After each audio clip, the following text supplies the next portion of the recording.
બાબર જ્ઞાતિ, મારી બાબર જ્ઞાતિના તમામ વડીલો, ભાઈઓ અને બહેનો, બાળકો, આપ સર્વના પ્રેમથી આ સરસ મજાના ઉત્સાહિત કાર્યક્રમથી આ લાગણી અને સ્નેહનો જે ધોધ વહ્યો છે એનાથી ખૂબ અભિભૂત છું. શું બોલવું શું ન બોલવું, મારી લાગણીને કેમ વ્યક્ત કરવી એ મને સમજાતું નથી. કન્ફ્યુઝન છે મોટું. તમારી લાગણીમાં એટલો ઓતપ્રોત થઈ ગયો છું અને આ સાફો પહેર્યો છે ને વજન બહુ વધી ગયો છે. એટલા માટે કે સાફો અમસ્તા નથી પહેરાતો, એના ઉપર સમાજે બહુ મોટી જવાબદારી મૂકી છે એવું હું માનું છું કે આજથી મારી એક બાબર સમાજના દીકરા તરીકેની જવાબદારી કંઈક વિશેષ થઈ ગઈ છે. હું સાફો પહેરી લાવું, તમારી સામે સારું ભાષણ કરીને જતો રહું, 4-5 ફોટા પડાવી લઉં એટલી મારી ફરજ પૂરી નથી થઈ જતી. મારી જવાબદારી બને છે કે આ મારા બાબર સમાજના એક દીકરા અને દીકરીને કેવી રીતે મદદ કરી શકાય. હું એક જગ્યાએ ખૂબ આનંદથી રહેતો હોઉં, સરસ મજાનું જમતો હોઉં, સારા કપડાં પહેરીને ફરતો હોઉં, ને કોઈ મારી દીકરી કે કોઈ મારી બહેન કે કોઈ મારો ભાઈ ખૂણામાં રડતો હોય તો એ મને લાંછન છે. મને શરમ થવી જોઈએ કે કોઈ મારો ભાઈ કે કોઈ મારી બહેન દુખી છે. એટલે આ સાફો જ્યારે મને બંધાતો હતો ત્યારે હું મારી જાતને કહેતો કે પ્રેમ, સંભાળજે, ચેતજે, બાંધતા પહેલા તારી જવાબદારી વધી રહી છે. સમાજ માટે કંઈક કરવાનું જે કરે છો એમાં કંઈક વિશેષ કરવાની જવાબદારી આ વડીલો તને સોંપી રહ્યા છે. દરેકના માથે સાફા નથી બંધાતા, અને સાફા બંધાય છે તો એનું ઋણ ચૂકવવાની પણ હવે મારી વિશેષ જવાબદારી છે. એટલે આપની પાસે હવે એટલું માંગુ છું કે મારા માટે એટલી પ્રાર્થના કરજો, દુઆ કરજો કે તમે મારામાં વિશ્વાસ મૂકીને જે મને સાફો બાંધ્યો છે ને એની ઇજ્જત હું રાખી શકું. મારાથી એવું કોઈ કામ ન થઈ જાય કે મારા સમાજને નીચું જોવું પડે. મારાથી એવું કોઈ પગલું ન ભરાઈ જાય કે મારા સમાજને એમ કહેવું પડે કે આ મારા સમાજનો નથી.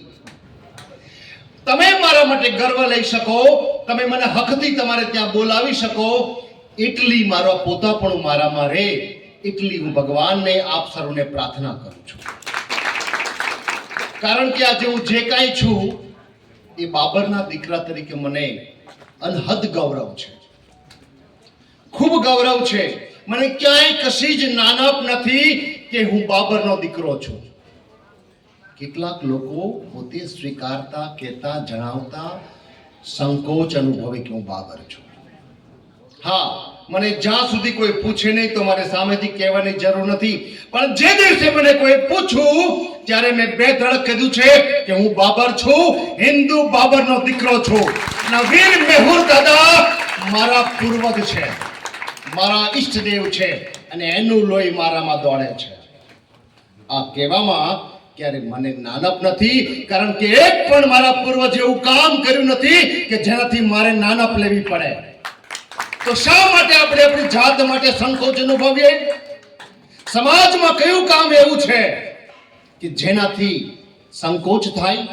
અરે મહેનત કરો છો, મજૂરી કરો છો, કમાઓ છો, તડકા છાયા નિભાવીને તમારા પરિવારનું ગુજરાન ચલાવો છો, તો શા માટે આપણે સંકોચ અનુભવીએ છીએ? આપણે એવું કોઈ કામ કરતા નથી કે આપણે નાનપ અનુભવીએ. તો મારા તમામ ભાઈઓ બહેનોને વિનંતી છે કે બાબર હોવાનું તમે ગૌરવ લ્યો, કારણ કે હવે સમય આવી ગયો છે કે આપણા દીકરા દીકરીઓ કોલેજના પગથિયાઓ વટાવીને ડબલ ગ્રેજ્યુએટ થઈ ગયા છે, સારી સારી લાઈનમાં સારા સારા હોદ્દા પર છે. મને જાણીને આનંદ થયો કે અનેક મારી બહેનો એવા ઇનામો લીધા, અનેક મારા ભાઈઓ એવા ઇનામો લીધા કે જે બીએસસીમાં હોય, બીએડમાં હોય, અલગ અલગ ક્ષેત્રની અંદર એમણે અલગ અલગ પ્રવાહમાં બહુ સારા માર્ક્સ લીધા છે. મારા સમયમાં જ્યારે હું ભણતો હતો ત્યારે આવા કોઈ સન્માન સમારોહ કે ઇનામ સમારોહ થતા હોય એવું મને યાદ નથી. જોકે હું ભણવામાં બહુ ઠોઠ હતો.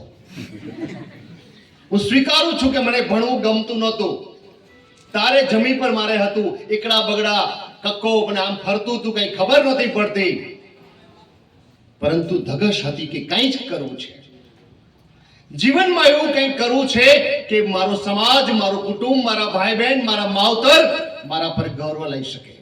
અને આપના આશીર્વાદથી ધીરે ધીરે કરી રહ્યા છીએ. મારું સન્માન થયું અહીંયા. આ સન્માનને હું લાયક છું કે નહીં મને ખબર નથી, પરંતુ જે સેવા થઈ રહી છે અમારા ગ્રુપ થકી, મારા થકી, 100% એ સેવા, જીવદયાની સેવા, અબોલ પશુ પક્ષીઓની સેવા જે કરી રહ્યા છીએ એ સેવા 100% સન્માનને લાયક છે. મને ને તમને દર્દ થતું હોય, માથું દુખતું હોય, પગ કપાઈ ગયો હોય, અકસ્માત થયો હોય, તો આપણી પાસે 5-25 સગા સંબંધીઓ આવશે, આપણે દવાખાને લઈ જશે. પરંતુ જે મુગા અબોલ જીવ છે, ગાય છે, વાછરડું છે, કૂતરું છે, પક્ષી છે, એ ઘવાશે, એ બીમાર પડશે, એને કઈ તકલીફ થશે, તો એના માટે કોણ છે? એના માટે કોણ ખર્ચો કરશે? તો એના માટે એક નહીં, એકથી અનેક પ્રેમ કંડોલિયા ઉભા થવા જોઈએ કે એના માટે તમામને છાવર કરી દે. અને એ કોઈ બાબરનો દીકરો કરે છે અને અલગ અલગ સમાજના લોકોએ સહકાર આપ્યો અને 1-2 નહીં 5 કરોડના ખર્ચે ભાવનગરમાં હોસ્પિટલ બનાવી છે. આપના આશીર્વાદથી, આપની શુભેચ્છાઓથી 1 વર્ષથી ઉપરાંતથી ખૂબ સરસ ચાલી રહી છે. અને આપણા અરવિંદભાઈ ભટ્ટી અહીં બેઠા છે. એ આખી હોસ્પિટલનું સંચાલન અરવિંદભાઈ ભટ્ટી પોતે કરે છે. હું ત્યાં રહી શકતો નથી, મારો પ્રવાસ સતત હોય છે, હરવા ફરવાનો હોય છે, આળસુ માણસ છું, એટલે મારું કંઈ ઠામ ઠેકાણું હોતું નથી. પરંતુ અરવિંદભાઈ જેવા લોકો જેમણે આ પ્રવૃત્તિમાં રસ છે, જીવદયાના કામમાં રસ છે, એની અંદર અમે ખૂબ સરસ મજાનું કાર્ય કરી રહ્યા છીએ. આવી બીજી હોસ્પિટલ સેમ મોડેલ, સેમ સુવિધાઓ સાથેની અમે દ્વારકામાં બનાવી. ત્યાં પણ શરૂ છે. કલ્યાણપુર તાલુકામાં ગણેશગઢ ગામ છે, ત્યાં પણ જીવદયાનું ખૂબ સરસ કામ થાય છે. આ આખું પ્રેઝન્ટેશન લઈને અમે સીએમ સાહેબને મળવા માટે ગયા. એમને બતાવ્યું કે સર, આવો એક પ્રોજેક્ટ શરૂ કર્યો છે ને આમાં આપના માર્ગદર્શનની મદદની જરૂર છે અમારે. આખું પ્રેઝન્ટેશન એમને ખૂબ સરસ રીતે આપણા મુખ્યમંત્રી શ્રી ભૂપેન્દ્રભાઈ જોયું, કીધું કે ખૂબ સરસ કામ છે, તમારે કેટલા પૈસાની જરૂર છે, કેવી ગ્રાન્ટની જરૂર છે? મેં એમને 2 હાથ જોડીને કીધું કે સર, હું આર્થિક સહયોગ લેવા માટે નથી આવ્યો, આપની ખૂબ કૃપા છે, આપ મારા વડીલ છો, આર્થિક સહયોગની પૂરતી વ્યવસ્થાઓ છે, માત્ર મને કેટલીક મંજૂરીની જરૂર છે કે વન વિભાગની અંદરથી કેટલીક મંજૂરી અમને જો મળી જાય તો અમે સારી રીતે કોઈ પણ પશુ પક્ષીની સેવા કરી શકીએ. એટલા માટે શેડ્યુલ 1 અને શેડ્યુલ 2 ના પક્ષીને પ્રાણીની સારવાર કરી શકીએ એવી અમને પરમિશન જોઈએ છે. સાહેબ, એમણે તાત્કાલિક અભ્યાસ કરીને વન મંત્રીશ્રીને કહ્યું અને મૂળભાઈ બેરા સાહેબે મુલાકાત લઈને અમને 48 કલાકમાં પરમિશન આપી. એટલે કોઈ પણ પશુ પક્ષીઓને આપણે સારવાર કરી શકીએ. ઇવન લાયન, સિંહ, ચિત્તો, આવા પણ પ્રાણીઓની, આપણે હિંસક પ્રાણીઓની જે વન ખાતું સારવાર કરતું હોય તેની પણ સારવાર કરવાની પરમિશન આપણી પાસે છે. ગુજરાત સરકારે આપણી સાથે એમઓયુ કર્યા. વન ખાતામાં કોઈ પણ પશુ પક્ષી બીમાર પડે, શેડ્યુલ 1-2 ના, તો આપણી પાસે, આપણી હોસ્પિટલમાં આવે, આપણે એની સારવાર કરીએ. કેમ્પસમાં એન્ટર થાવ એટલે બધું જ ફ્રી. અંદર મેડિકલ સ્ટોર છે, ક્વોલિફાઈડ ડોક્ટરોની ટીમ છે, રેસ્ક્યુ ટીમ છે. હમણાં ભટ્ટીભાઈ આખી એક એમ્બ્યુલન્સ વાન મૂકી છે, એટલે તમે કોલ કરો એટલે એમ્બ્યુલન્સ વાન તમારે ત્યાં આવે. તમારે સ્ટ્રીટ ડોગ હોય, શેરીમાં રખડતા કૂતરા, એની સારવાર કરવાની હોય, ગાય હોય તો એને લઈ જાય, એની સારવાર, આ બધું જ ફ્રી ઓફ સાહેબ. આખી જ વ્યવસ્થા ગોઠવવામાં અરવિંદભાઈ ભટ્ટીનો પણ ખૂબ સહયોગ મળ્યો છે અને આપણા બહુ બધા લોકો જોડાયા છે. એટલે આપને તમામને મારું આમંત્રણ છે, ક્યારેય આપણે આવવાનું થાય ભાવનગર તો અગિયાળી ચોક્કસ આવો. તમને ગમશે. કાંઈક સરસ મજાની જીવદયાનું કામ થઈ રહ્યું છે, મૂંગા પશુ પક્ષીઓ માટે સરસ કામ થાય છે. આ વાતની જ્યારે આપણા શંકરાચાર્યજી શારદા પીઠના આપણા જગતગુરુને ખબર પડી, મેં એમને વિનંતી કરી અને કાંઈ જ કાર્યક્રમ નહોતો અમારો. એમને કીધું કે અહીંયા જીવદયાનું કામ કરીએ છીએ મહારાજ, આપના પગલાં ત્યાં થઈ જાય તો અમારી ભૂમિ પાવન થઈ જાય. આજે અબોલ જીવ છે, પીડાય છે ને એમને ખૂબ શાતા મળશે. એમણે છેલ્લી 5 મિનિટમાં હા પાડી અને જગતગુરુ હમણાં રિસન્ટલી 1 મહિના પહેલા જ આપણે ત્યાં પધાર્યા હતા. એમણે પગલાં કર્યા. તેનો કેટલો મોટો પ્રોટોકોલ હોય, પહેલા પોલીસ જોવા આવે, તમારી જગ્યાનું નિરીક્ષણ કરે, પછી બીજી ટીમ આવે, એમની અંગત ટીમ આવે, જોઈ જાય અને પછી એમના પગલાં થતા હોય છે. એમનું આગમન નથી થતું, પરંતુ એમણે કીધું કે જીવ તો એનું કામ થાય છે, એટલું સરસ કામ, નિસ્વાર્થ ભાવે, 1 પણ રૂપિયો તમે લેતા નથી, તો ખૂબ મોટી સેવા છે, મારે આવવું જ જોઈએ. અને આવીને એમણે કીધું કે તમે પશુ પક્ષીને નહીં, આપ સાક્ષાત પરમાત્માની સેવા કરો છો. એટલે આટલા મોટા જગતગુરુના સાધુ સંતોના આશીર્વાદ મળ્યા ત્યારે હું કુદરતને એટલી પ્રાર્થના કરું કે હે કુદરત, મારા હાથે નાનું પણ કોઈનું સારું કામ થાય છે તો એના તમામ આશીર્વાદ મારા સમાજને મળજો. મારા સમાજના તમામ ભાઈ બહેન સારા રસ્તે જાય, એમને સુખ શાંતિ મળે, એમનું સારું જીવન મળે, સારા સાથીઓ મળે અને એનો ખૂબ વિકાસ થાય, પ્રગતિ થાય, એના માટે હું પ્રાર્થના કરું છું. આવી શકાય એવું નહોતું. ખૂબ પ્રવાસને કારણે મારી ક્ષમતા બહારની જવાબદારીઓ વચ્ચે છું, પરંતુ વારંવાર આપણા વડીલોના મિત્રોના ફોન આવતા હતા. મેં એમને ગઈ રાત્રે કીધું કે હું આવીશ. એમનો એટલો પ્રેમ હતો, એમની જે મને વાત કરી જે રીતે એમણે, એટલે હું એનાથી મારી પાસે કોઈ રસ્તો જ નહોતો કે સ્વીકારવા સિવાય હું એમના ફોનના શબ્દોમાં જ ભીનો થઈ ગયો હતો. કીધું ના, થોડી વાર પણ જવું પડશે. છેલ્લા 3-4 વર્ષથી આવવાનું રહી જાય છે. વારંવાર પ્રયત્ન કરીએ. અશોકભાઈ સાહેબને હું કહું કે હું આવું છું, ના આવી શકું. ગુરુજીભાઈ સાથે વાત થાય, રજનીશભાઈ સાથે વાત થાય, ત્રિલોકભાઈ હમણાં મળ્યા ત્યારે પણ કીધું મારે ઘણા બધા ફંક્શનમાં જવું હોય, નાનો માણસ છું, નથી જઈ પહોંચી શકાતું, હું એક છું, કામ અનેક છે. એટલે જ્યાં બાકીના સહયોગની હોય, ત્યાં જરૂર હોય ત્યાં મને કહો, હું ઊભો છું. મારે મારા ભાઈઓ બહેનોને, વડીલોને, મિત્રોને મળવું હોય, તમારા આશીર્વાદ લેવા હોય, તમે શું કરો છો જાણવું હોય, હું ક્યાં તમને મદદરૂપ થવા હોય, મારે જોવું હોય, પરંતુ કેટલી વાર શક્ય નથી બનતું. લોકોને એવું લાગે કે અભિમાની છે અને થોડું ઘમંડ આવી ગયો છે. ના, એવું નથી, હું તમારામાંથી જ છું. તકલીફ એ છે કે સમય ઓછો પડે છે, જઈ શકાતું નથી. એટલે કદાચ તમારું નિમંત્રણ હોય ને હું ના આવી શકું. આજે આ કાર્યક્રમ આવ્યો છે એટલે બાકીના વડીલોને એવું થશે કે અહીંયા નહોતા આવ્યા, તો એને હું મારી અહીંથી માફી માગું છું. એવું ના માનતા, જ્યાં જ્યાં અનુકૂળતા પડશે ત્યાં આવીશ, પરંતુ બાબરનો દીકરો છું, મારામાં તમારું જ લોહી છે, હું તમારી સાથે છું અને હંમેશા રહીશ.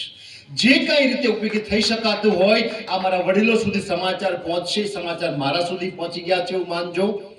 મારાથી જે રીતે ઉપયોગી થવાતું હશે એ રીતે ઉપયોગી થઈશ. અને વિશેષ કે મારા જે ભાઈઓ બહેનો જે ભણે છે એમને મારે ખાસ કહેવું છે કે આપણે આપણા ખભા પર બહુ મોટી જવાબદારી છે. આપણે આગળ વધવાનું છે. સમાજમાં પહેલા એવું હતું કે બાબરનો દીકરો દીકરી છે ને એ પ્રાથમિકનું એજ્યુકેશન લે, પછી વધારે ભણવાની એની ગતાગમ ન હોય, એને કોઈ રસ્તો બતાવનાર નથી, કોઈ આંગળી પકડનાર નથી. એ જે આપણા પર એક ખૂટતી કડી હતી ને એ વડીલોએ દૂર કરી છે. તમારી આંગળી પકડવા માટે સમાજ આખો ઊભો છે. તમને પ્રોત્સાહિત કરવા માટે જ આ વડીલો બેઠા છે. આ વડીલો પાસે સમય નથી, એમને પણ કામ ધંધો છે, જવાબદારીઓ, પણ મારા દીકરા દીકરીઓ, મારા સમાજના દીકરા દીકરીઓ આવ્યા છે ને પ્રોત્સાહન મળે, એની બે તાળીઓનો ગડગડાટ પણ તમને જીવનભર એક સારી પ્રેરણા આપે, એટલા માટે જ અહીં આવ્યા છે. તો આપણી જવાબદારી છે કે આપણે જે વિષયમાં છીએ એમાં આગળ વધીએ, બાબર સમાજનું નામ રોશન કરીએ. આપણા માતા પિતાને, આપણા વડીલોને એમ થાય કે ના, મારો દીકરો, મારી દીકરી, મારો ભાઈ, મારી બહેન આગળ ભણે છે. હું ત્યાં સુધી કહું છું કે બાબર સમાજનો દીકરો દીકરી એક પણ ડિપાર્ટમેન્ટ સરકારનો એવું ના હોય છે કે આપણો ભાઈ બહેન ત્યાં ના હોય.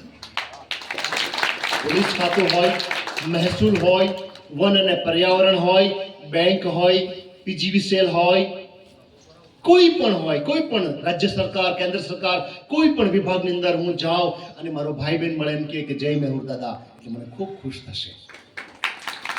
હું જ્યારે મળું છું ત્યારે મને કોઈ એમ કહે કે આ તમારી જ્ઞાતિના છે, મને ખૂબ ગમે. મને ના ઓળખતો હોય, ઓળખાણ ના થઈ હોય તો મને સ્પેશિયલી મળવા જાઓ, એમને કહું કે તમને કંઈ મને આનંદ થયો કે તમે અહીંયા છો. કારણ કે કોઈ કહેતા સંકોચ અનુભવતું હોય કે બાબર છે, હું અમને કહું કે જય મેહુર દાદા, એટલે સામેથી રિસ્પોન્સ મળે કે જય મેહુર દાદા, સમજવાનું કે આપણો ભાઈ કે આપણી બહેન છે. અને મેહુર દાદાના નામથી આપણે જોડાયા છીએ, આપણા ઈષ્ટદેવ છે. મંગલ દિવસ છે આજનો, પ્રતિક બાબર બાળનો સૂરો સૂત છે આ સ્થળે બાબર વંશને ઉજાળતો. ખારી ગળથળ વચ્ચે ખાંભ્યું પરમાર મેહુર વીરની, સત્ય ગાથાઈ છુપાણી સાચા એક શૂરવીરની. આ સાચા એક શૂરવીરના આપણે સંતાન છીએ, તો આપણને ગૌરવ થાય.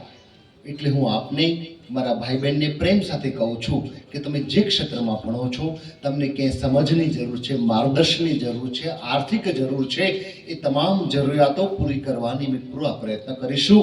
પરંતુ તમારે ભણવામાં, તમારી કારકિર્દી બનાવવામાં ક્યાંય પાછી પાની કાઢવાની થતી નથી. હા, આપણે દરેક ક્ષેત્રમાં આગળ ન આવી શકીએ, તમામ રીતે ઓલરાઉન્ડર થઈ શકીએ એવું જરૂરી નથી કે તમામ ક્ષેત્રમાં તમે ખૂબ અવ્વલ નંબરે હો.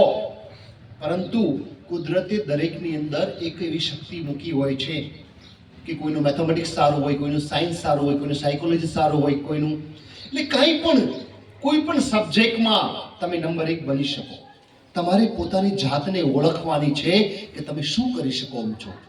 તમારી અંદર સારામાં સારી સામાજિક પ્રવૃત્તિ કરવાના ગુણ હોઈ શકે, હોસ્પિટાલિટીના ગુણ હોઈ શકે, એટલે તમે સારી દર્દની સારવાર કરી શકો, કોઈને સારો પ્રેમ આપી શકો. કોઈ દર્દી હોય ને એને દવાને, લાગણીને, દુવાને, પ્રેમની જરૂર હોય, એને સારા મોઢે બોલાવો ને તો કેટલાક ડૉક્ટરો પાસે આપણે જઈને તો આપણું દર્દ આમનામ દૂર થઈ જાય. કેટલી સરસ વાતો કરે ને, આપણને દવા આપે ને, પેલા આ સાહેબ બહુ સારા છે, આપણા ખીચામાંથી 1000 રૂપિયા લીધા હોય તો આપણને ગમે અને આની પાસે બતાવવા જેવું છે. કારણ કે એટલું સરસ આપણે ટ્રીટ કરે.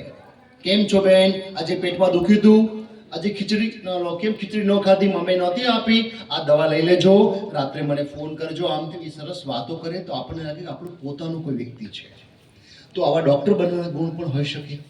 તમે પોલીસની રીતે બોલો, ધોકો પછાડી શકો, કાયદોની વ્યવસ્થા જાળવવી પણ જરૂરી છે. દરેક જગ્યાએ પ્રેમ નથી કામ કરતો, ક્યાંક લાલાખ કરવી પડે, એવા પણ ભાઈ બહેન હોય. તમને વન્ય જીવો માટે પ્રેમ હોય તમે ફોરેસ્ટમાં જાઓ, પર્યાવરણ માટે લાગણી હોય તો પર્યાવરણના સબ્જેક્ટમાં જાઓ. તમારી ઓળખવાનું છે કે તમારામાં કુદરતી કઈ શક્તિ મૂકી છે. એ શક્તિને પીછાણીને તમારે તમારી કારકિર્દી બનાવવાની છે. હડલ્સ ક્યાં છે તમારી પાસે, પડકારો ક્યાં છે, શું નથી કરી શકતા અને કેમ નથી કરી શકતા, એ જોવાનું છે. હવે તો આપણી સરસ મજાની ટીમ છે, આપણા વડીલો છે, આપણા ભાઈ બહેન છે, એમને પત્ર લખવાની જરૂર નથી. વોટ્સએપ છે, મેલ છે, ઇઝીલી કોન્ટેક્ટ કરી શકો, તમે ફોન કરી શકો. મને આ તકલીફ છે, મને આ માર્ગદર્શનની જરૂર છે. તમને 100% મદદ મળશે, તમને રસ્તો પણ મળશે. અને આ સોશિયલ મીડિયાના યુગમાં, આ ટેકનોલોજીના યુગમાં દુનિયાના કોઈ પણ ખૂણે તમે હો તો એકબીજાનો સંપર્ક કરવામાં ક્યાંય મને લાગે છે કે વધુ ટાઈમ પાસ નહીં કરવો પડે. હા, યોગ્ય વ્યક્તિ મળવો જરૂરી છે. યોગ્ય વ્યક્તિ સુધી તમારો મેસેજ પહોંચવો બહુ જરૂરી છે. તો અમને જે સંઘર્ષ કરવો પડ્યો હતો એ તમારે નહીં કરવો પડે. તમારા પ્રશ્નનું તાત્કાલિક નિરાકરણ આવશે. પણ જ્યાં સુધી તમને પૂરતું માર્ગદર્શન ના મળે, તમને પૂરતી વ્યવસ્થા ન થાય, ત્યાં સુધી તમે તમારી ગાડી બરોબર ટ્રેક ઉપર નહીં જાય. પરંતુ યોગ્ય સમયે જો માર્ગદર્શન મળી ગયું તો તમારી જિંદગી બની ગઈ સમજો. આપણા સમાજની અંદર અમદાવાદ, ભાવનગર, અમરેલી, રાજકોટ, ગોંડલ, જુનાગઢ, બહુ બધી જગ્યાએ આપણા સમાજના ભાઈઓ બહેનો રહે છે અને ત્યાં અલગ અલગ ગ્રુપો, સંસ્થાઓ ચાલે છે, મદદ કરે છે. કેટલા બધા આપણામાંથી ભાઈઓ બહેનો સરકારી નોકરીમાં છે અને હજુ આવી રહ્યા છે. ગૌરવની વાત છે. એટલે તમામને જેને મળી શક્યો છું, નથી મળ્યો, તમામને અભિનંદન આપું છું. સમયને તમે ઓળખી લેજો, પીછાણી લેજો. તમે સમયને ઓળખશો, સમયને માન આપશો તો સમય તમને માન આપશે. તમે આજે બેઠા છો, આવતીકાલે સરસ મજાની ચેર ઉપર બેઠા હશો. તમારામાં એક રૂવાબ હશે, તમારામાં એક લીડરશિપ હશે. તમે કોઈની આંખમાં આંખ નાખીને વાત કરી શકશો, કારણ કે તમારી પાસે તાકાત, એક સત્તાનું પાવર હશે.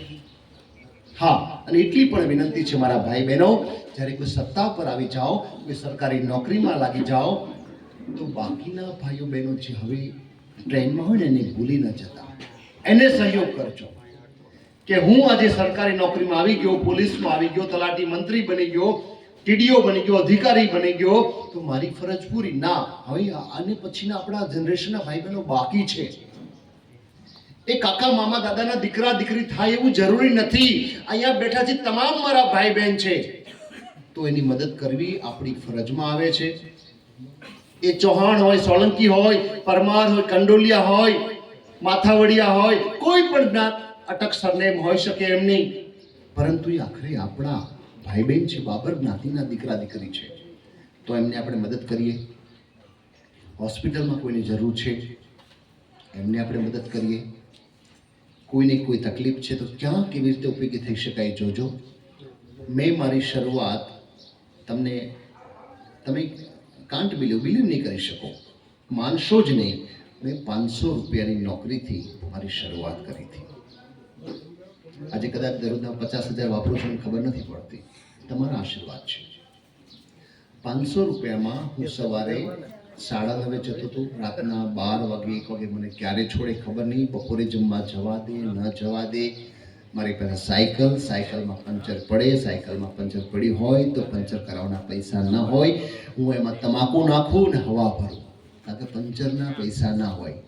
મમ્મીએ ઘરથી 5 રૂપિયા આપ્યા હોય, 2.5 રૂપિયા આપ્યા હોય, એનું પંચર કરાવી લો તો સમોસું કેવી રીતે ખાવ, મારું બપોરનું પેટ કેવી રીતે ભરાય. આવા દિવસો પણ મેં કાઢ્યા છે. એટલે હું કોઈની પાસે તમાકુ માગું કે તમાકુ ખાચો, મેં તો આપો ને થોડી તમાકુ. એ તમાકુ આપે એને થોડી પાણીવાળી કરીને સાયકલની ટ્યુબમાં ના નાખું ને હું સાયકલમાં હવા ભરું કે રાત સુધી હવા ન જાય એટલે મને ચાલતા ઘરે જવું ના પડે. એવા દિવસો મેં કાઢ્યા છે. એ દિવસોમાંથી પસાર થઈને, કારણ કે ત્યારે આવા ગ્રુપ નહોતા, આવા વડીલો એટલા એક્ટિવ નહોતા, હતા જ, કદાચ હું એમને સુધી નહીં પહોંચી શક્યો હોઉં. આપણામાં એટલી જાગૃતિ નહોતી. આજે તમને કંઈ તકલીફ પડે તો તમારી પાસે તો બહુ બધા વડીલો છે, બહુ બધા ભાઈ બહેનો છે કે તમને મદદ કરી શકે. અને કુદરતી કૃપા છે આપણા સમાજ ઉપર કે આપણે ઘણા આગળ આવ્યા છીએ. સરસ મજાની રીતે બેસી અમારા સમાજને જોઈને આજે મને ઘણું ગૌરવ થયું કે ઘણા આપણે આગળ આવી ગયા છીએ. એક સમય એવો હતો કે આપણને સમાજની અંદર પૂરતું માન સન્માન નહોતું મળતું. બાબર છો, બાર બેઠ, બૂટ ચપ્પલ ઉતારવાની જગ્યા હોય ત્યાં આપણે બેસવું પડતું હતું.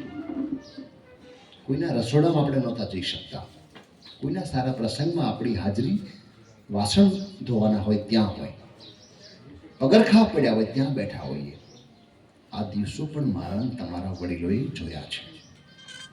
આજે લોકો આપણને અલગ અલગ ઓફિસોમાં, કાર્યક્રમમાં, અલગ અલગ સમારોહની અંદર જઈએ તો ત્યાં બહુ માનથી રાખે છે, સન્માન કરે છે.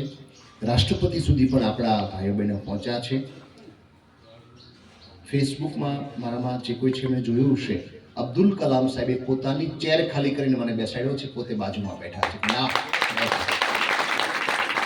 સર સોરી, હું ના બેસી શકું. મેં કીધું કે પોતે please sit down please my dear son, please sit down. મને બહુ લાગણીથી માથે હાથ ફેરવીને એમને બેસાડ્યો. એક ક્ષણ માટે બહુ મારા માટે એકદમ ભાવ વિભોર થઈ જવાની હતી કે ભારત દેશનો રાષ્ટ્રપતિ એટલું સન્માન આપીને એમને મારા હોસ્ટ તરીકે જ્યારે મને નીચેથી આવી રીતે લઈ આવ્યા ને, હમણાં એવી રીતે લઈ આવ્યા સ્ટેજ ઉપર, તો એ અનુપમ ખેર હતા માઇક પર. અહીંયા ત્રિલોકભાઈ છે, ત્યાં અનુપમ ખેર હતા. વિડીયો તમને જોવા મળશે. એ બોલે છે, ગુજરાત સે ભાવનગર સે એક યોગા પ્રેમ કંડોલિયા और એવું રીતે એનાઉન્સ કર્યું. હું જ્યારે મારા ઉપર લાઇટ ફેંકાય છે, અંધારામાં હું આવું છું, ત્યારે અબ્દુલ કલામને એમ થાય છે કે આ પ્રેમ કંડોલે બહુ મોટી ઉંમરના હશે વ્યક્તિ. અને ત્યારે મારી ઉંમર આઈ થિંક 28 કે 30 વર્ષ એવી હતી. એમને એવું હતું કે કદાચ 50-60 વર્ષના વ્યક્તિ હશે તો જ એટલી મોટી કારકિર્દી બનાવી હોય એ માણસે, અને તો જ અહીં એને સન્માન થાય. કારણ કે પહેલા નંબરનું ઇનામ હતું પાકિસ્તાનના ડોન અખબારને હતું, બીજું હતું એ ટાઈમ્સ ઓફ ઇન્ડિયા હતું ભારતનું, અને એની હરોળમાં હું હતો ગુજરાતી અખબારમાં. તો 48 દેશના લોકોને દિલ્હીમાં જ્યારે એવોર્ડ સમારંભ હોય એમાં આપણી ગણતરી ક્યાંય હોય જ નહીં, ગુજરાતની જ ના હોય, એમાં બાબરની તો ક્યાંથી હોય. આવી હાલતમાં તમારા બધાના આશીર્વાદથી હું ત્યાં પહોંચ્યો. ત્યારે કલામ સાહેબને એમ થયું કે આ બહુ મોટી ઉંમરનો વ્યક્તિ હશે. જ્યારે એને મને જોયું, મને પૂછ્યું કે પ્રેમ કંડોલિયા ને? જી સર. એકવાર ફરી વાર પૂછ્યું કે what's your name? Prem Kandoliya sir. તો એમને એમ થયું કે ઓકે. પછી હું ફરી વાર પગે લાગવા ગયો શીટ લીધા પછી. નીચે બેઠા હતા ત્યારે, અને સોમનાથ ચેટર્જી આપણા વખતે લોકસભાના સ્પીકર હતા, એ પણ હવે અત્યારે આ દુનિયામાં નથી રહ્યા. તો બહુ નવાઈ લાગી કે આટલી ઉંમરનો છોકરો કેવી રીતે અહીં પહોંચી, શું શું કરી શકે એમ. તો મારી સાથે વાત કરી, ડિનર લીધું, અને મેં કીધું સર મારી એક રિક્વેસ્ટ છે, એક ફોટો તમારી સાથે ક્લિક કરો છો. મેં રિક્વેસ્ટ કરી સરને. ઓહ યસ ઓફકોર્સ. અને ઊભા થઈ ગયા. મને પ્લીઝ સિટ ડાઉન. મેં કીધું સર હું ના બેસી શકું. એટલે સોફો હતો, એની જગ્યા ખાલી કરીને એ ફોટો મેં મારા ફેસબુકમાં મૂક્યો છે, આપ જોઈ શકશો.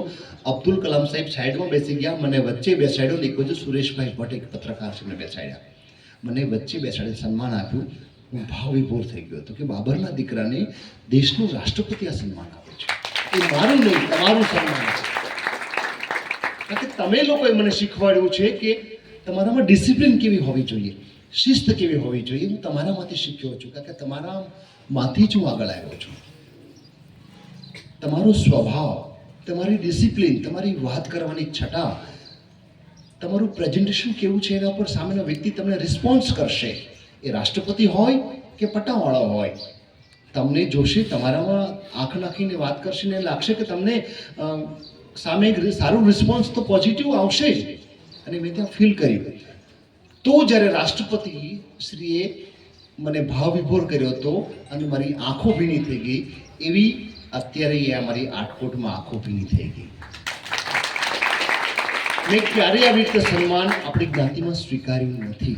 મેં અશોકભાઈને પણ ફોનમાં કીધું હતું, મેં હાથ જોડીને પગે લાગ્યો હતો ફોનમાં કે મારું સન્માન નહીં કરશો પ્લીઝ. મેં 4 વાર ના પાડી કે ના, તમારે આવવાનું તો છે જ. મેં તું સન્માન નહીં કર, હું આવીશ, હું તમારો દીકરો છું, સમાજનો દીકરો છું, 100% આવીશ, પણ મને સન્માન નહીં કર. હું સન્માનને લાયક નથી, હજી મને ઘણું કરવાનું બાકી છે. ત્યારે એમણે કીધું ના, તમે આવો, અમને ગમશે. એમ કે વિદ્યાર્થી ભાઈઓ બહેનોને મળવા માટે આવો. તો હું તમારા માટે આવ્યો છું, હું વડીલોના આશીર્વાદ લેવા માટે આવ્યો છું. હું સન્માન મેળવું એવો કોઈ મોટો માણસ છું જ નહીં. હું તો તમારો દીકરો છું. તમારા બધા હાથમાં રમીને મોટો થયો હોઉં, તમારા બધાથી કદાચ મને મારાથી કંઈ બોલાઈ ગયું હોય અને બાળક માને તમે માફ કર્યો હોય, એમાં પણ હોઈ શકે કે પ્રસંગમાં ભેગા થયા ના મળાયું, એવું પણ હોઈ શકે. એટલે મારી બધી જ ઓળખાણ એક બાજુને એક જ ઓળખાણ કે હું તમારો દીકરો છું. આ જે ઓળખાણ છે ને એ જ મોટી ઓળખાણ. કે તમે એમ કહી શકો કે આ પ્રેમ અમારો છે, તો હું તમારો દીકરો છું, એ મોટી ઓળખાણ છે. બાકી બધા માટે હું જે કાંઈ હોઈ શકું એ પ્રોટોકોલ, ઓળખાણ, સત્તા બધું જ એક બાજુ. અને આજે હું તમારી વચ્ચે છું તો તમારો દીકરા તરીકે છું, એનું મને ગૌરવ છે કે આજે મારા પોતાના લોકોને. અને સાહેબ જે અહીંયા જે ફિલિંગ આવે ને, બીજે ક્યાંય ના આવે. અહીંયા જે પોતાપણું લાગે ને એ ના લાગે. એ 10 કરોડનો મુગટ પહેરાવે ને તો ના આવે. આ સાફામાં બહુ મજા આવે છે. અને જે સાફો પહેરાવ્યો ને ભાઈ કલ્પેશભાઈ બોટાદવાળા, એમને કીધું કે આ વીર મેહુરજી સાફો એવું એમની આખું ચલાવે છે, આખી બ્રાન્ચ છે એમની બોટાદમાં. અને મેહુરજીના નામથી જે કોઈ સાફો બાંધે અને એની તો મજા જ અલગ હોય, આ એનર્જી અલગ હોય. એટલે જુઓ આપણામાં એક એક હુનર કેવું આવતું જાય છે કે સાફો બાંધવું પણ એ બહુ મોટી કલા છે. હું જ્યારે રાજસ્થાનમાં ગયો, મેં એક એક્ઝિબિશનની મુલાકાત લીધી તો ખબર પડી કે કેટલા પ્રકારના સાફા બાંધી શકાય. સાફા બાંધવાનો પણ મોટા સિટીમાં એક બહુ મોટો વ્યવસાય છે, ઇન્સ્ટન્ટ સાફા બાંધવાના. કોઈ પ્રસંગ હોય, 200 વ્યક્તિઓને સાફા બાંધવાના હોય, સીએમ સાહેબ સ્ટેજ ઉપર આવે તેને સાફો બાંધવાનો હોય, પીએમ સાહેબ આવે તેને સાફો બાંધવાનો હોય, કેટલાક રેડીમેડ સાફા હોય, એમાં અલગ અલગ પ્રકારના હોય. એ સાફા ઉપરથી ખબર પડે કે કયા પ્રાંતમાંથી આવે છે. તો એની અંદર પણ હોય રાજસ્થાની, મારવાડી, ગુજરાતી, કાઠિયાવાડી, પછી સૌરાષ્ટ્ર સાફા અલગ હોય, ઝાલાવાડના અલગ પ્રકારના. એટલે સાફાને પણ એક ભૂમિકા અલગ અલગ હોય છે. પછી અલગ અલગ કાસ્ટ પ્રમાણે હોય. તો એ પણ બહુ મોટી વાત છે. એટલે ઘણા બધા સ્કોપ છે તમારા. ખાસ હું ભાઈઓ બહેનો પર ફોકસ કરીશ. હું તમને એવું કહેવા માંગીશ કે સોશિયલ મીડિયાનો જમાનો છે. Podcast, social media, YouTube, Facebook, Insta, આ બધું તમે યુઝ કરતા હશો. 100% યુઝ કરો, બહુ સારી વાત છે. પણ એનો વધુ પડતો ઉપયોગ ન થઈ જાય એ જોજો. એના કારણે પપ્પા મમ્મી તમને ઠપકો ના આપે એનું ધ્યાન રાખજો. ભણવામાં ખલેલ ન પહોંચે એનું ધ્યાન રાખજો. રીલ્સ બનાવતા હશો, રીલ્સ જોતા હશો, કોઈને મોકલતા હશો, તો એવી જ રીલ્સ જોવી અને એવી જ બનાવવી જોઈએ કે જે બીજા કોઈને આ મોટિવેશન આપે. ખાસ કરીને કારણ કે આ સોશિયલ મીડિયા બહુ લપસણું પગથિયું છે. એકવાર લપસી જવાય ને તો સમાજને નીચું જોવા જેવું થતું હોય છે. એટલે એવું ન થાય ને એનું ખાસ ધ્યાન રાખજો. આ ફિલ્મ સિટીની અંદર હું છું, મને ખબર છે શું હાલત થાય. જો મારો એકવાર પગ લપસી ગયો ને તો 7 પિક્ચરો જે બન્યા છે ને એ સાહેબ ના બને, મારી આબરૂના ધજાગરા લાગી જાય. બહુ ખરાબ જગ્યા છે. જેટલી સારી છે, જેટલો પૈસો છે, એટલી જ જો તમારામાં માન મર્યાદા અને માતા પિતાના સંસ્કાર ના હોય તો એની અંદર બીજે દિવસે ભોપાળું ફૂંકાઈ જાય એટલી ખરાબ જગ્યા પણ છે. એટલે બહુ ધ્યાન રાખવું પડે. કારણ કે 1 મહિના સુધી 200 વ્યક્તિઓ 150 વ્યક્તિઓને સાથે રાખીએ. ભટ્ટીભાઈ મારી સાથે 10-15 દિવસ રહ્યા છે. એમણે પણ અમારા મૂવીમાં કામ કર્યું છે. તો એની અંદર વિલન, હીરો, હિરોઈન એવા 150-200 લોકોને વીવીઆઈપીને સાથે રાખવાના હોય. એક જાનને એક દિવસ સાચવીએ, 200 લોકો હોય તો અમે તો 1-1.5 મહિનો સાથે રહીએ બધા. દરરોજનો 5-6 લાખનો ખર્ચો હોય, રાત્રે 7 વાગે 5-6 લાખ ચૂકવી દેવાના હોય. એ 1.5-2 મહિના સુધી ચલાવીએ અને એમાં જો સહેજ પણ ભાન ભૂલ્યા, પૈસાના નશામાં આવ્યા એટલે બીજે દિવસે ખેલ ખતમ. તો 7 મૂવી ન બોલે, 7 ધજાગરા ઉડ્યા. પણ તમારા બધા આશીર્વાદથી આમાં આપણે ખૂબ સારું કામ કર્યું. સરકારે આપણને એવોર્ડ આપ્યા અને સમાજને ગૌરવ લઈ શકાય એવું કામ થયું. એટલે આપને મારી વિનંતી છે કે તમે મોટિવેશનના જે વિડીયોઝ છે, રીલ્સ છે એ જોવા. પોડકાસ્ટ અત્યારે ખૂબ વધુ કામ કરે છે. પોડકાસ્ટ શું છે સમજાવવાની જરૂર નથી. મારા યુવાન ભાઈ બહેનો જાણે છે. મારી કરતાં તમે વધુ જાણો છો કે હું બહુ ઓછો ઉપયોગ કરી શકું છું. તો સોશિયલ મીડિયાથી જેટલું નોલેજ મળે એવું થવું જોઈએ. માત્ર ભણવાનું નથી. ઘરેથી કહેશે ભણો ભણો, પણ ભણવા સિવાયની પણ એક્ટિવિટી કરો. Sport, culture activity. તમારામાં ઘણી બધી ક્ષમતા હોય, કોઈ કલા હોય, સારી આર્ટ હોય, સંગીત છે, અભિનયની કલા હોય, ચિત્રકલા હોય, એમાં પણ આગળ વધી શકાય. ડ્રેસ ડિઝાઇનિંગનું સરસ કામ થઈ શકે. તો આપણાની અંદર ઘણું બધું કરી શકાય એમ છે. મારી બહુ બધી વાતો તમને કરવી છે પણ સમય ઓછો છે. પણ જ્યારે પણ અનુકૂળતા મળશે તો આપણે, મને એવું લાગે કે આના સેમિનાર આપણામાં થવા જોઈએ કે તમે શું કરી શકો એમ છે. હવે ફ્યુચરમાં શું તક છે? 10 અને 12 ધોરણ ભણ્યા પછી મારા ભાઈ બહેન શું કરી શકે? ફ્યુચર કેવી રીતે બનાવવું? કયા વિષયમાં જવું? આર્ટ્સ લેવું કે કોમર્સ, સાયન્સ લેવું કે શું લેવું? પોલીસ બનવું કે બેંકમાં જવું? મહેસૂલ ડિપાર્ટમેન્ટમાં જવું કે વન ખાતામાં જવું? જીઈબીમાં જવું, ટેલિફોનમાં જવું? કઈ કારકિર્દી બનાવવું, શું કરવું? આવા બધા બહુ વિષયો હોય. પછી એમ કે બંને ભાઈ શિક્ષક બની જાને એવું કરીને ના, મારી મજૂરીની કારકિર્દી નહીં બનાવશો. પૈસા કમાવાના છે, આનંદથી કમાવાના છે. મહેનત કરો તો સાચા રસ્તે કરશો તો તમે ખૂબ સારું કરી શકશો. અમારા સમયમાં આ સ્કોપ નહોતો. કદાચ આવા સરસ મજાના પ્રોગ્રામ થતા હોત ને, જેટલું પ્રોત્સાહન મળતો હોત ને, તો હું આઈપીએસ કે આઈએસ 100% હોત. પણ હું તો ઠોઠ નિશાળીઓ હતો એટલે નહીં થઈ શક્યું. પરંતુ આ સમાજે એટલો પ્રેમ આપ્યો છે એટલે આઈપીએસ ને આઈએસ મારા મિત્રો 100% છે. જ્યાં જાઓ, જે સિટીમાં જાઓ, ત્યાં તમામ મિત્રો ખૂબ પ્રેમ કરે છે. એની પાસે મને ઘણું શીખવા મળે છે. ડિસિપ્લિન અને આ બધું શીખવા મળે છે. ધીરે ધીરે ગ્રુપ મોટું બને છે અને એટલે જ હું તમને નાની મોટી રીતે ઉપયોગી થઈ શકીશ. જ્યાં પણ જરૂર પડે ત્યાં તમારો સંપર્ક કરી શકશો. હું તમારી સાથે રાત દિવસ સાથે છું, તમને જ્યાં જરૂર પડે ત્યાં. પરંતુ સરસ મજાની સેવા કરીએ. તમારી કારકિર્દી બનાવવામાં તમે ક્યાંય અટકતા નહીં. જ્યાં જરૂર પડે ત્યાં હું એક નહીં, આખો સમાજ તમારી સાથે છે. સમાજ વતી હું તમને વચન આપું છું કે તમારી કારકિર્દી કોઈ આર્થિક બાબત માટે, માર્ગદર્શનની બાબત માટેથી અટકે નહીં. એનું અમે ધ્યાન રાખશું.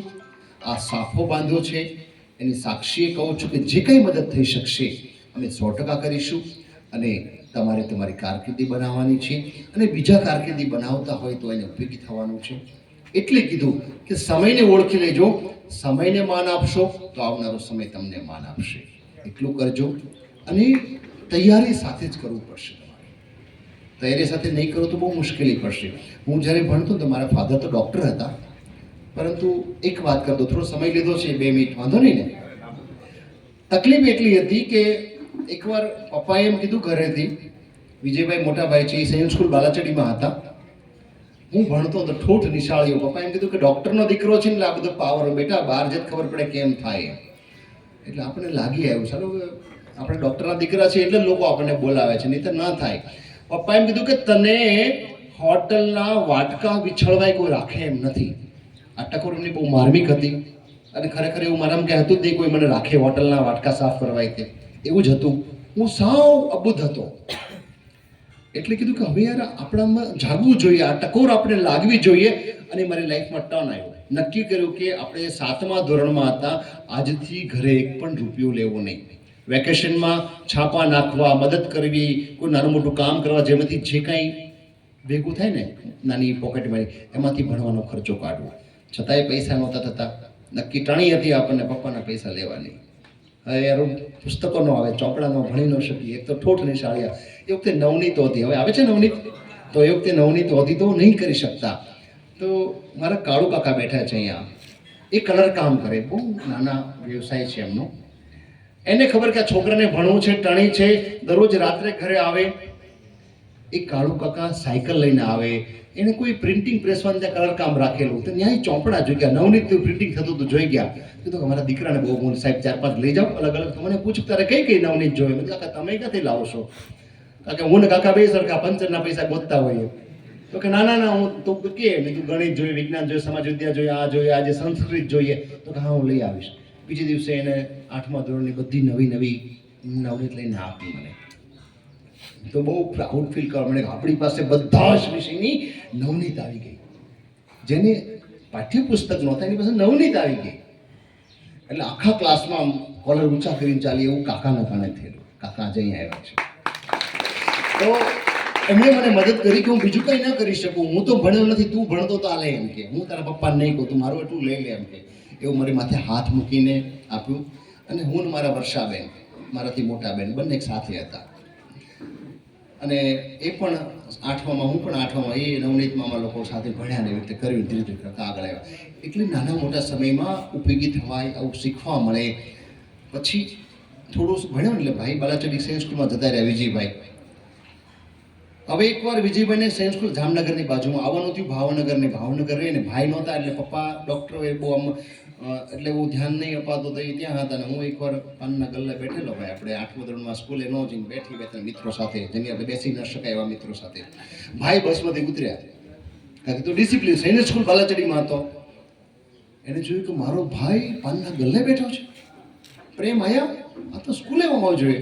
એને પાછળથી ફેરવી ફડાક કરતી મને મૂકી. આખા બસ સ્ટેન્ડની વચ્ચે પાનનો ગલ્લો, ને વિજયભાઈ એક મને જોરદાર તમાચો મારી દીધો કે તું આ કરે છે, અહીંયા બેઠો છો. અને મને યાદ છે કે રાઈટ બપોરનો 2:30 વાગ્યો હતો. લોકો બહુ બધા બહાર હતા. એ સિટી બસ આવેલી અને સામે પાનનો ગલ્લો હતો. જય માતાજી પાન સેન્ટર લખ્યું હતું, ત્યાં ફડાકો માર્યો હતો વિજયભાઈ. એ ફડાકો એને ન માર્યો હોત, મારી આંખમાં આંસુ ન આવ્યા તો હું આજે અહીં ન ઉભો હોત. મોટા ભાઈ ફડાકો માર્યો એટલે મારા જીવનમાં ટર્ન આવ્યો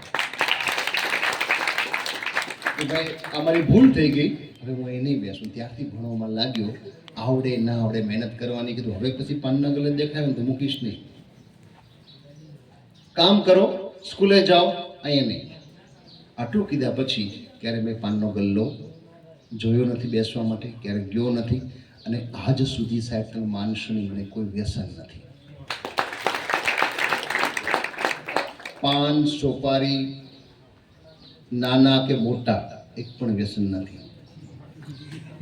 મારી પાસે 5 વર્ષ સુધી ભાવનગર જિલ્લા નશાબંધી અધિકારીનો ચાર્જ હતો.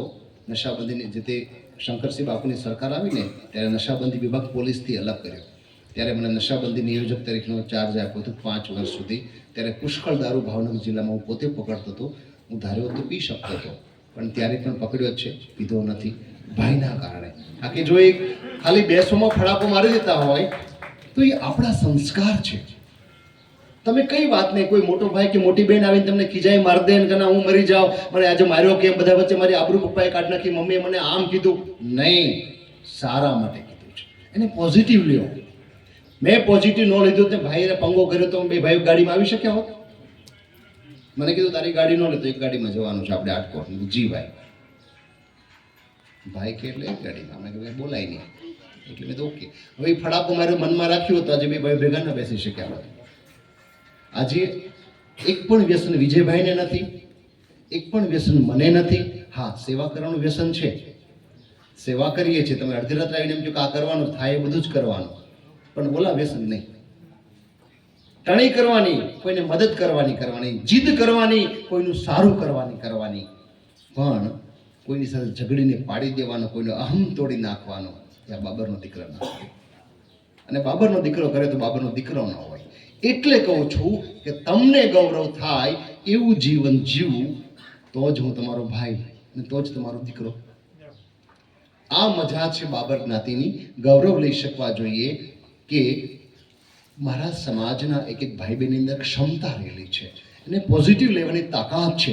તમે શું વિચારો છો ને, બહુ અગત્યની વાત છે. વિચાર આવશે તો આગળ યોજના બનશે તો આમાં અમલ કરશો તો તમે જીવનમાં આગળ આવી શકશો. વિચારવાનું તમારે છે, અમલ તમારે કરવાનો છે. અને મારી તમામને શુભેચ્છાઓ છે કે તમે ખૂબ સારું વિચારો, સારું વાંચો, સારા લોકોને મળો, સારા લોકોને વાંચો. પુસ્તકો તો વાંચો જ, તમારા જીવનનું ઘડતર કરવું છે, તમારે પુસ્તકો 100% વાંચવા પડશે. લોકોને વાંચો, વધારે લોકોને મળો. IPS, IAS, collector, SP, police commissioner, નેતા લોકોને મળો, એને જો, એની સારી બાબતો લો, ખરાબ બાબત છોડી દો. લાડવા ખાવાના, પતરાળા ફેંકી દેવાના. દરેક લોકોમાં ખરાબ ગુણ હોય જ, મારા પણ હોય. મારામાંથી ખરાબ ગુણ નહીં, સારો ગુણ લેવાનો, એમાંથી કલેક્શન કરવાનું. શું કરવા જેવું છે, એસોટિંગ કરીએ ને, કરી લેવાનું. સારું લીધું, આપણી લાઈફ સારી બનાવવાની છે, કરી શકીએ. મારા વડીલોએ આપણી સ્વરૂપને ખૂબ તક આપી. ઘણું બધું બાકી રહી જાય છે, ક્યારેક મળીશું ફરીવાર. પણ મને ખબર નથી મારે શું વાત કરવાની હતી, મેં શું વાત કરી. કંઈક કહેવાનું ઘણું બધું રહી જાય છે, પણ સમય ઓછો છે ને તમે મને સાંભળ્યો, સહન કર્યો, એના માટે આભાર આપનો તમામનો. ફરી એકવાર આભાર માનું છું. જય ગિરનાર.